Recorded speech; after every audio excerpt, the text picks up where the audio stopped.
Express, an international courier service. ఆ సభలో మాట్లాడుతూ రాహుల్ గాంధీ ఈ ప్రత్యేక హోదా ప్రతిపత్తి ఏదైతే ఆంధ్ర రాష్ట్రానికి ఇవ్వాలని ప్రజలు ఈరోజు డిమాండ్ చేస్తున్నారో, రాజకీయంగా ఒక డిమాండ్ ప్రారంభమైందో బయలుదేరిందో దానికి మద్దతుగా దానికి అనుగుణంగా మాట్లాడుతూ ఈ ప్రత్యేక ప్యాకేజీని, ఈ ప్రత్యేక హోదా ప్యాకేజీ ఆంధ్రప్రదేశ్కి 2019 సంవత్సరం ఎన్నికల్లో కాంగ్రెస్కి మళ్ళీ పట్టం కట్టినట్టయితే ప్రజలు ఆ ద్వారా పార్లమెంటులో ప్రత్యేకంగా దానికోసం శాసనం చేసి ఆ విధంగా ఆంధ్రప్రదేశ్కి ప్రత్యేక హోదాని కల్పించడం జరుగుతుంది అని ఆయన హామీ ఇవ్వడంతో పాటుగా ప్రజల దగ్గర మాట్లాడుతూ ఈ విషయాన్ని ప్రత్యేకంగా ప్రస్తావించడం జరిగింది. ఆయన ప్రస్తావించిన ఈ ప్రస్తావనని అటు తెలుగుదేశము, ఇటు భారతీయ జనతా పార్టీ, ఇంకా ఇతరత్రా రాజకీయ నాయకులు ప్రత్యేకించి వేలెత్తి చూపుతూ విమర్శించడం జరుగుతోంది. ఆ విమర్శలో ఈవేళ ప్రతిపక్షంగా కూడా లేదు. కాంగ్రెస్ పార్టీ ఆంధ్రప్రదేశ్లో ఏ రకమైన హోదా కూడా అనిపించట్లేదు, శాసనసభలో మాత్రమే. కానీ రాజకీయ పార్టీగా అఖిల భారతీయ స్థాయిలో దానికి గుర్తింపు ఉంది, దానికి ఫాలోయింగ్ ఉంది, కార్యకర్తలు ఉన్నారు, నాయకులు ఉన్నారు, ఇంకా ఓట్లు ఉన్నాయి. పూర్తిగా 0 ఓట్లు పడలేదు. ఆంధ్రప్రదేశ్లో కాంగ్రెస్కి 0 ఓట్లు వచ్చాయనుకుంటే అది చాలా భ్రమపడమే అవుతుంది, లేదా అందరినీ భ్రమ పెట్టడం అవుతుంది. అటు వైఎస్ఆర్పీసీ ఏదైతే ఉందో ఆ పార్టీ, తెలుగుదేశము పొటాపొటిగా దగ్గరికి వచ్చాయి. అధికారంలోకి తెలుగుదేశం వచ్చింది, ప్రతిపక్షంలో వైఎస్ఆర్సీపీ ఉండిపోయింది.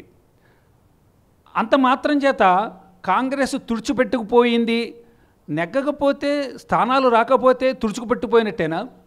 ఒకప్పుడు భారతీయ జనతా పార్టీకి పార్లమెంట్లో 2 ఎంపీ స్థానాలు ఉన్నాయి, తుడుచుకుపెట్టిపోలేదే. భారతదేశం మొత్తం మీద ఈవేళ అగ్రగామిగా ఒక బలమైన రాజకీయ పక్షంగా అధికారాన్ని అబ్సల్యూట్ మెజారిటీతో వాళ్ళు ఎంజాయ్ చేస్తూ ఆ విధంగా ఎన్డీఏని కలుపుకొని మిగతా రాజకీయ పక్షాలను ఒక కూటమిగా కలుపుకొని అధికారాన్ని వాళ్ళు నడుపుతున్నారు. అంచేత సీట్లు నెగ్గనంత మాత్రాన రాజకీయ పార్టీ అది సోదరు లేకుండా పోయిందని, తుడిచిపెట్టిపోయింది అనుకుని ఆ విధంగా మాట్లాడడం అది సరైన రాజకీయ విజ్ఞతతో మాట్లాడినట్టుగా అనిపించదు నాకు. అంచేత కాంగ్రెస్ పార్టీ నాయకుడు ఎవరైతే రాహుల్ గాంధీ ఉన్నారో స్పష్టంగా మాట్లాడారు. రాబోయే ఎన్నికల్లో 2019 ఎన్నికల్లో నెగ్గినట్టయితే ఈ ప్రత్యేక హోదా ఏదైతే ఉందో ఆ హోదాను ఆంధ్రప్రదేశ్కి ఇవ్వడం జరుగుతుంది, వారి పార్టీ అధికారంలోకి వస్తాయని చెప్పడం జరిగింది. ఇక్కడ ఒక విషయాన్ని మనం విశ్లేషించుకుందాం.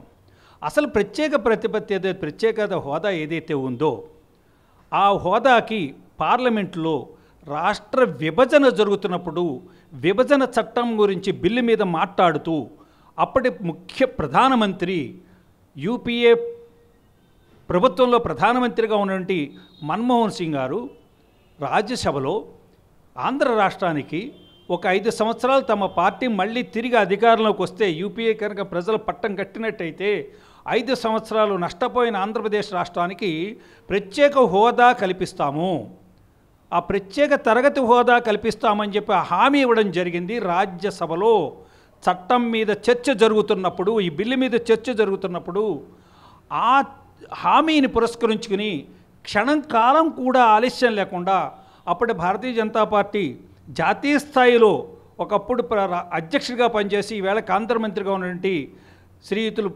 వెంకయ్య నాయుడు గారు వెంటనే లేచి ఆయన ఏ రకంగా స్పందించారంటే, ఎన్డీఏ భాజపా కనుక అధికారంలోకి వచ్చినట్టయితే 5 సంవత్సరాలు కాదు, మేము ప్రత్యేక తరగతి హోదానిచ్చేది 10 సంవత్సరాలు కొనసాగిస్తామని చెప్పి రాజ్యసభ అంటే పార్లమెంట్ అనేప్పటికీ ఎటువంటి హోదా ఉందండి, దానికి నిజంగా ఒక టెంపుల్. ఇటు ఆంధ్రప్రదేశ్లోని తెలుగుదేశం ప్రభుత్వం నన్ను అడిగితే ఒక విశ్లేషకుడిగా నేను చెప్పదలుచుకున్నాను, ఏమాత్రం కూడా ప్రత్యేక తరగతి హోదా మీద వాళ్ళు పట్టలేదు, ప్రభుత్వాన్ని నిలదీయలేదు.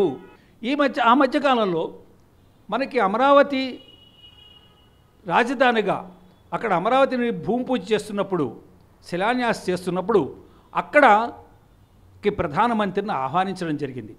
ప్రధానమంత్రి గారు వచ్చినప్పుడు రాష్ట్ర ప్రభుత్వం ముఖ్యమంత్రి గారి ఆధ్వర్యంలో ఆయనకు ఒక మెమరాండం ఇవ్వడం జరిగింది.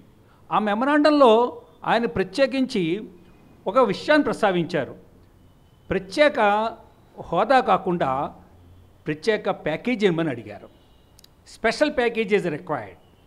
ఆ మెమరాండం ఇచ్చినప్పుడు స్పెషల్ ప్యాకేజీ గురించి ప్రస్తావిస్తే చాలామంది మీడియా ప్రముఖులు అడిగారు, మీరు ఎక్కడ కూడా మీ మెమరాండంలో ప్రత్యేక హోదా, ప్రత్యేక తరగతి హోదా మీద మీరు ఎక్కడ ప్రస్తావించకుండా ప్రత్యేకమైన ప్యాకేజీ గురించి అడిగారంటే అది టైప్ మిస్టేకు, రాస్తున్నప్పుడు పొరపాటు జరిగింది అని సమాధానం ఇచ్చారు. ఆ విధంగా సమాధానం ఇవ్వడం జరిగింది. ఇది నేను అడుగుతున్నా, మీకు ప్రత్యేక తరగతి హోదా కావాలని మీ మనసులో ఉండి పొరపాటున ప్రత్యేక ప్యాకేజీ అడిగి ఉన్నట్టయితే తదుపరి కాలంలో దాన్ని సరిదిద్దుకుని ఉండాలి కదా ముఖ్యమంత్రి గారు నారా చంద్రబాబు నాయుడు గారు. తదుపరి కాలంలో దాన్ని ఎక్కడైనా సరిదిద్దుకున్నారా? అలాంటి దాఖలాలు ఏమైనా కనపడుతున్నాయా?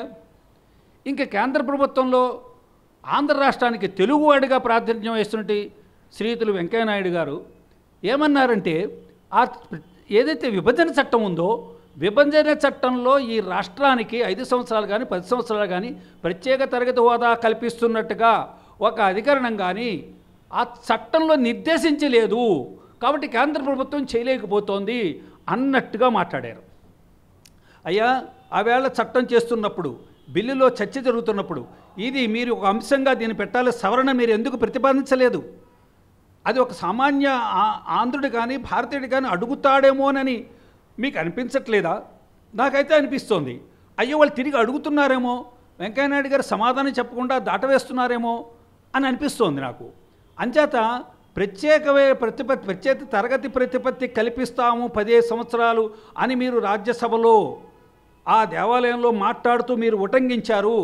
అప్పుడు దానికి సవరణ మీరు ఎందుకు అడగలేదు? సవరణ తీసుకురావచ్చు మీరు.